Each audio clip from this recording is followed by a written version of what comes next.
நீங்கள் சொல்கிற மாதிரி பல தொகுதிகளில் பணத்தை புறக்கணித்த மக்கள் லீமா ரோஸை ஜெயிக்க வச்சுருக்காங்க. ஏன் அப்போ இவங்களெல்லாம் தாண்டி லீமா ரோஸ் நல்லவங்க நம்பினாங்களா என்ன? கிடையாது. வீட்டுக்கு வீடு கொடுக்கப்பட்ட பணம் தான் அவங்களை ஜெயிக்க வச்சு. ஒரத்தநாடு தொகுதி எடுத்துக்கோங்க. இவ்வளோ வேட்பாளர்களை தாண்டி வைத்திலிங்கம் நல்லவருங்கிறதுனால தேர்ந்தெடுக்கல. ஓட்டுக்கு 3000ன்னு முதல் நாள் இரவு வரைக்கும் ஒவ்வொரு கதவுகளையும் தட்டி கொடுக்கப்பட்ட காசு தான் அவங்களை காப்பாத்திருக்கு.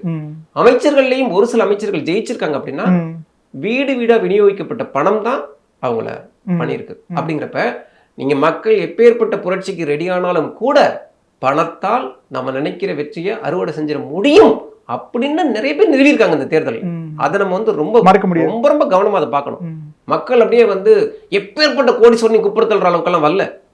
அதுக்கு லால்குடியில ஜெயிச்ச லீமா ரோஸ் மிக முக்கியமானவர். இப்போ இன்னொன்னு சொல்றேன், ஒவ்வொரு தேர்தலையும் ஜாதி கட்சி தலைவர்களை கூட்டணியில வச்சுக்கிட்டு குளத்தூர் முன்னேற்றம் ஏதாச்சும் ஒரு கட்சியில கூட்டி வச்சுட்டு அதுக்கு மக்கள் பேரிடி கொடுத்திருக்காங்க.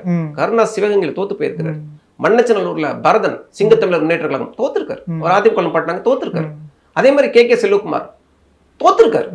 இவங்களெல்லாம் திமுக அதிமுக அப்படியே மொத்த மக்களும் வந்துருவாங்க கிடையாது.